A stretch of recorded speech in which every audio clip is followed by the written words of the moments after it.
16/5/2024 বৰ্ষৰ প্ৰাতঃ মুৰলী। ওম শান্তি। বাপ দাদা মধুবন। আজি বাবাই কৈছে, মৰমৰ সন্তানসকল, নিজক শুধৰাবৰ বাবে মনোযোগ দিয়া, দৈৱী গুণ ধাৰণ কৰা। পিতা কেতিয়াও কাৰো ওপৰত ক্ষুণ্ণ নহয়। তেওঁ শিক্ষা দিয়ে। ইয়াত ভয় কৰাৰ কোনো কাৰণ নাই। প্ৰশ্ন: সন্তানসকলৰ কোনটো এটা স্মৃতি থাকিলে সময় নষ্ট নকৰিব?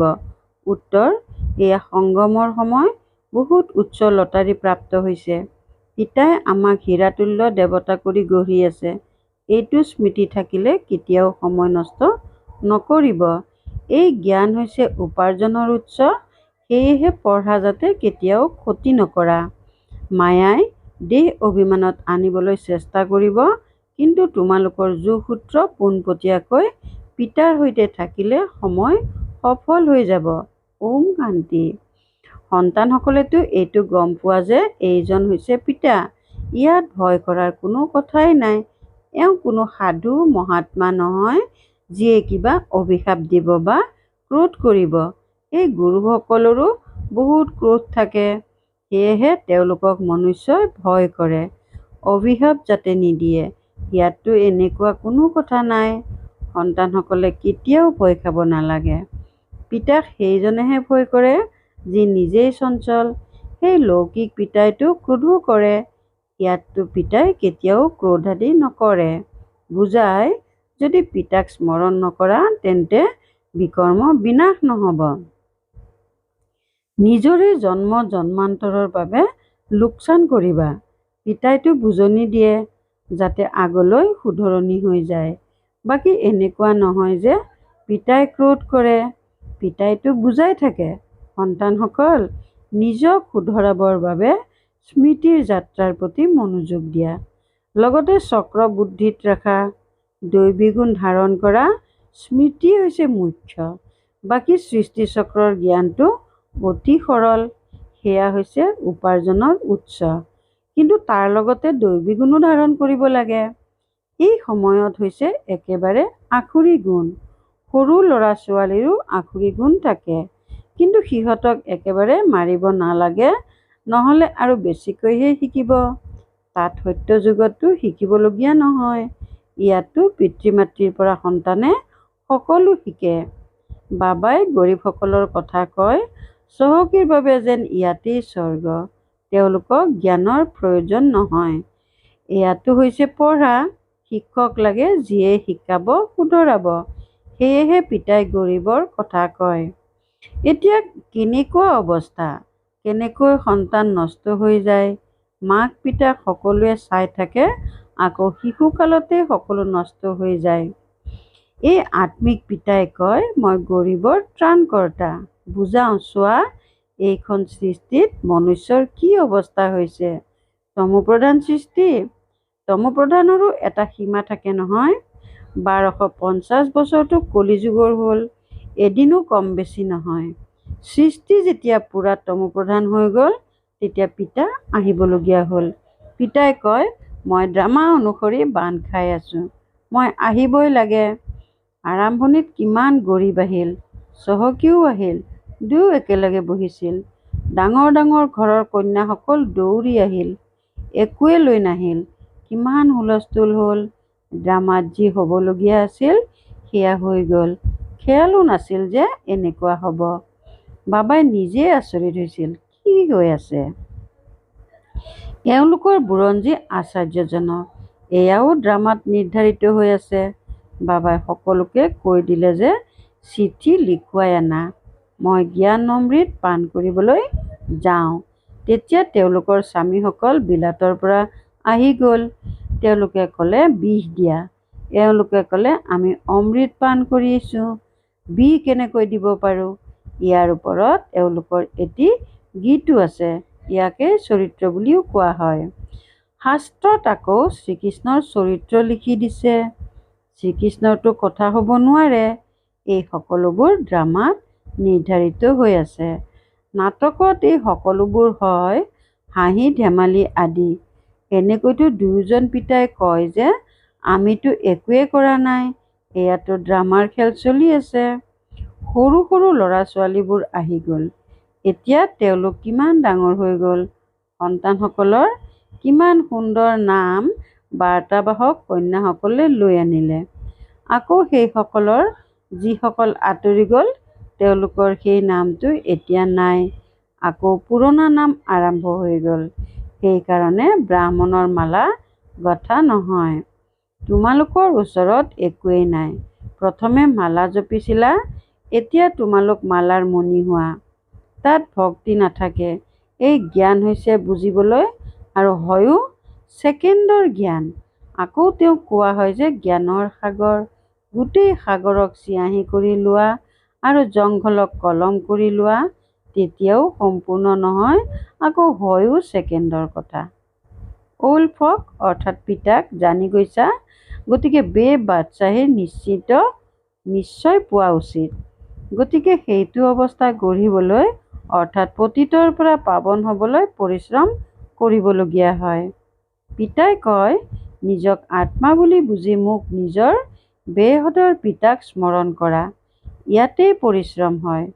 পুৰুষাৰ্থ কৰাওঁতা শিক্ষকটো আছে, কিন্তু কাৰোবাৰ ভাগ্যত নাথাকিলে শিক্ষকেওনো কি কৰিব? শিক্ষকেতো পঢ়াব। এনেকুৱাওতো নহয় যে উপঢৌকন লৈ উত্তীৰ্ণ কৰাই দিব। এয়াতো সন্তানসকলে বুজি পায় যে বাপ-দাদা দুয়ো একত্ৰিত হৈ আছে। বাপ-দাদাৰ নামত অনেক কন্যাৰ চিঠি আহে। শিৱ বাবা মাৰফত প্ৰজাপিতা ব্ৰহ্মা। পিতাৰ পৰা এই দাদাৰ দ্বাৰা উত্তৰাধিকাৰ লোৱা। ত্ৰিমূৰ্তিত আছে ব্ৰহ্মাৰ দ্বাৰা স্থাপনা কৰায়। ব্ৰহ্মাক সৃষ্টিকৰ্তা বুলি কোৱা নহ'ব। বেহদৰ সৃষ্টিকৰ্তাটো সেই পিতাহে হয়।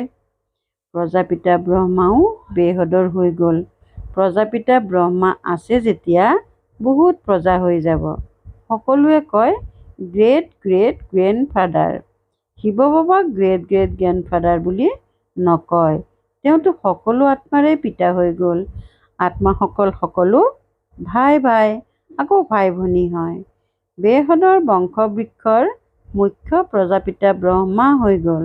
যেনেকৈ একোটা সম্প্ৰদায়ৰ বংশবৃক্ষ থাকে, এয়া হ'ল বেহদৰ বংশবৃক্ষ।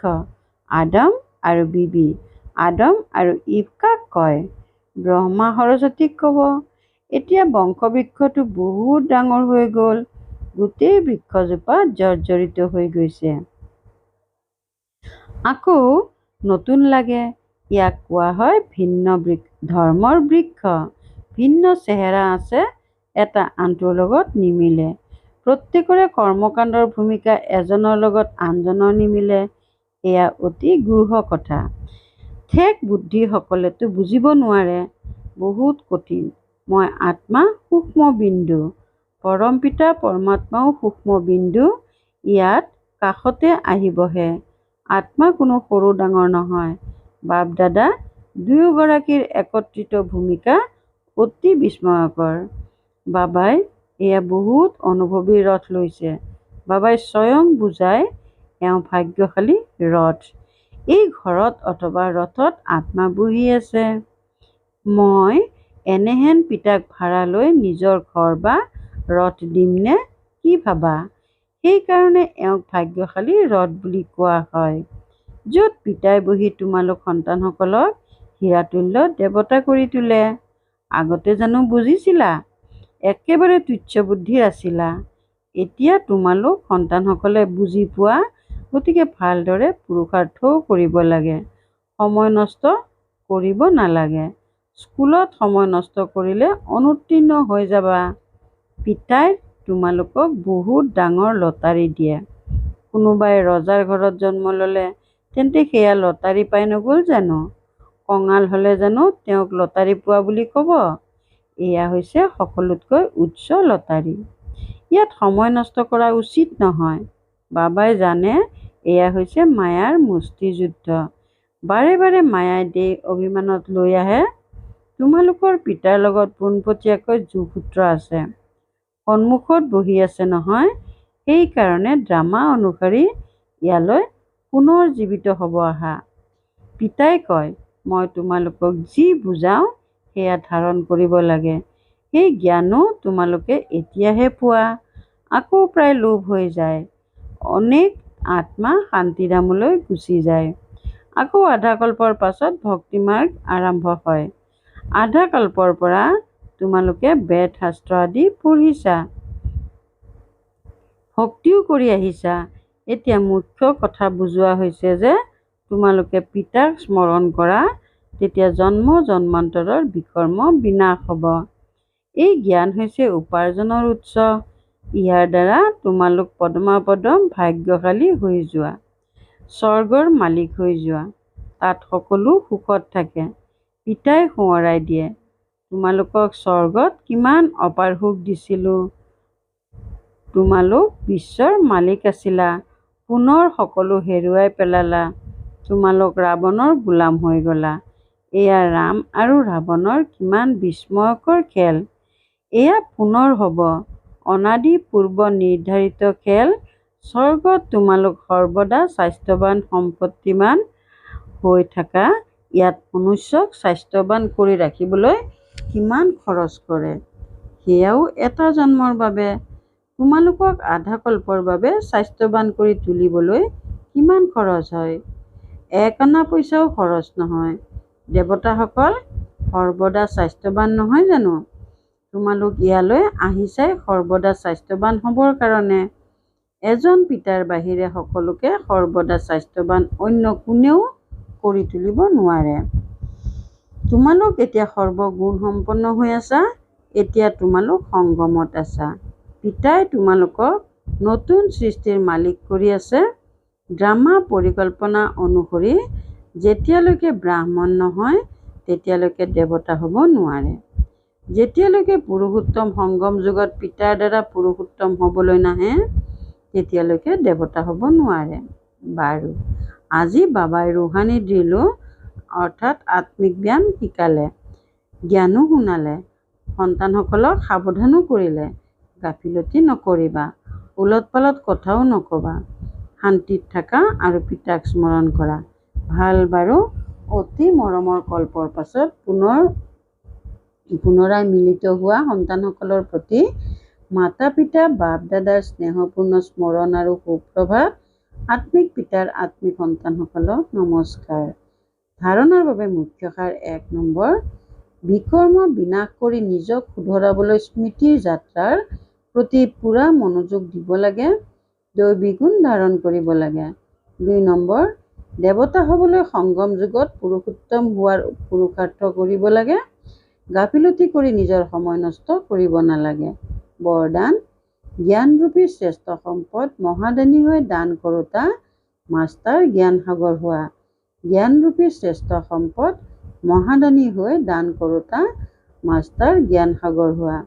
যেনেকৈ পিতা জ্ঞানৰ সাগৰ, তেনেকৈ মাষ্টাৰ জ্ঞান সাগৰ হৈ সদায় আনক জ্ঞান দান দি থাকা। জ্ঞানৰ কিমান শ্ৰেষ্ঠ সম্পদ তোমালোক সন্তানসকলৰ আছে, সেই সম্পদেৰে ভৰপূৰ হৈ স্মৃতিৰ অনুভৱেৰে আনৰ সেৱা কৰা। যিয়েই সম্পদ পাইছা মহাদানী হৈ সেয়া দান কৰি থাকা, কিয়নো এই সম্পদ যিমান দান কৰিবা সিমানেই আৰু বাঢ়ি গৈ থাকিব। মহাদানী হোৱা অৰ্থাৎ দান কৰা নহয়, বৰঞ্চ আৰু অধিক ভৰপূৰহে হোৱা। শ্লোগান, জীৱনমুক্তৰ লগতে দেহৰ পৰা উপৰাম বিদেহী হোৱা, এয়া হৈছে পুৰুষাৰ্থৰ অন্তিম অৱস্থা। জীৱনমুক্তৰ লগতে দেহৰ পৰা উপৰাম বিদেহী হোৱা, এয়া হৈছে পুৰুষাৰ্থৰ অন্তিম অৱস্থা। ওম শান্তি। মাতেশ্বৰী জীৰ মধুৰ মহাবাক্য গুপ্ত ভেশধাৰী পৰমাত্মাৰ সন্মুখত কন্যাসকলৰ মাতাসকলৰ সন্ন্যাস। এতিয়া জগতৰ লোকসকলৰ এইটো খেয়ালটো আহিব লাগে যে এই কন্যাসকলে মাতাসকলে সন্ন্যাস কিয় লৈছে। এয়া কোনো হঠযোগ কৰ্মসন্ন্যাস নহয়, কিন্তু একেবাৰে সহযোগ ৰাজযোগ কৰ্মযোগ সন্ন্যাস নিশ্চয় হয়। পৰমাত্মা নিজে আহিছে জীৱন্তে দেহ সহিত দেহৰ সকলো কৰ্মেন্দ্ৰিয়ক মনেৰে সন্ন্যাস কৰাই, অৰ্থাৎ 5 বিকাৰৰ সম্পূৰ্ণ সন্ন্যাস নিশ্চয় হয়। পৰমাত্মা আহিল, তেওঁ কয় দান দিলে গ্ৰহণ আঁতৰিব। এতিয়া মায়াৰ এই গ্ৰহণ আধা কল্পৰ পৰা লাগি আছে। ইয়াৰ দ্বাৰা আত্মা কলা পতিত হৈ গ'ল।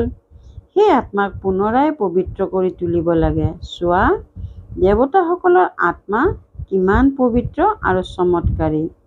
যেতিয়া আত্মা পবিত্ৰ হয় তেতিয়া শৰীৰো নিৰোগী পবিত্ৰ পোৱা যায়। এতিয়া এই সন্ন্যাসো তেতিয়া হ'ব পাৰে যেতিয়া প্ৰথমে কিবা বস্তু পোৱা যায়। গৰীবৰ সন্তান চহকীৰ কোলাত গ'লে তেতিয়া নিশ্চয় কিবা দেখি তুলনীয়া হয়, কিন্তু চহকীৰ সন্তান গৰীবৰ কোলাত যাব নোৱাৰে। ইয়াত এইখন কোনো অনাথ আশ্ৰম নহয়। ইয়াততো ডাঙৰ ডাঙৰ ধনৱান কুলৱান মাতাসকল কন্যাসকল আছে, যিসকলক জগতৰ লোকসকলে এতিয়াও বিচাৰে যে ঘৰলৈ উভতি আহি যাওক, কিন্তু তেওঁলোকে কি প্ৰাপ্ত কৰিলে যে সেই মায়াবী ধন পদাৰ্থ অৰ্থাৎ সৰ্বস্ব সন্যাস কৰিলে। তেন্তে নিশ্চয় তেওঁৰ পৰা তেওঁলোকৰ বেছি সুখ শান্তি প্ৰাপ্ত হ'ল, সেইবাবেতো সেই ধন পদাৰ্থ প্ৰত্যাখ্যান কৰি দিলে। যেনেকৈ ৰজা গোপীচন্দ্ৰই অথবা মীৰাই ৰাজপথ অথবা বাদশ্বাহীৰ সন্যাস কৰিলে। এয়া হৈছে ঈশ্বৰীয় অতীন্দ্ৰিয় অলৌকিক সুখ, যাৰ তুলনাত সেই জগতৰ পদাৰ্থ তুচ্ছ। তেওঁলোকে এইটো গম পায় যে জীৱনতে মৰি যোৱা বাবে তেওঁলোকে জন্ম জন্মান্তৰৰ কাৰণে অমৰপুৰীৰ বাদশ্বাহী প্ৰাপ্ত কৰি আছে, সেইবাবে ভৱিষ্যত গঢ়ি তোলাৰ পুৰুষাৰ্থ কৰি আছে। পৰমাত্মা হোৱা মানে পৰমাত্মাৰ হৈ যোৱা, সকলো তেওঁক অৰ্পণ কৰি দিয়া। তেওঁ আকৌ প্ৰতিদানত অবিনাশী পদ দি দিয়ে। গতিকে এই মনোকামনা পৰমাত্মাহে আহি এই সংগমৰ সময়ত পূৰ্ণ কৰে, কিয়নো তোমালোকে জানা যে বিনাশ জ্বালাত তন মন ধন সহিত সকলো ভস্মীভূত হৈয়েই যাব। তেন্তে কিয়নো পৰমাত্মাৰ অৰ্থে সফল নকৰোঁ? এতিয়া এইটো ৰহস্যও বুজিব লাগে যে যিহেতু সকলো বিনাশ হ'বই, তেন্তে আমিনো লৈ কি ফুৰিম? আমিনো লৈ কি কৰিম?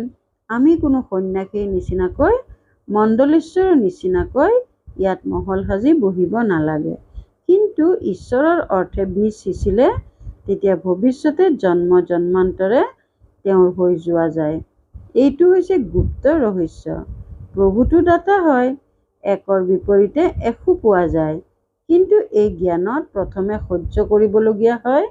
যিমানেই সহ্য কৰিবা সিমানেই অন্তত প্ৰভাৱ বিস্তাৰ হ'ব। সেইকাৰণে এতিয়াৰ পৰাই পুৰুষাৰ্থ কৰা ভাল বাৰু। ওম শান্তি। আনন্দৰূপী সম্পদেৰে সম্পন্ন সৌভাগ্যৱান আৰু প্ৰসন্নচিত্ত হ'বলৈ আজিৰ অব্যক্ত সংকেত। সৌভাগ্যৱান বুলি সেইসকলক কোৱা হয় যিসকলে জীৱনত মুখ্য প্ৰাপ্তি হৈছে শ্ৰেষ্ঠ সম্বন্ধ, শ্ৰেষ্ঠ সম্পৰ্ক, সকলো প্ৰকাৰৰ সম্পত্তি আৰু সফলতা।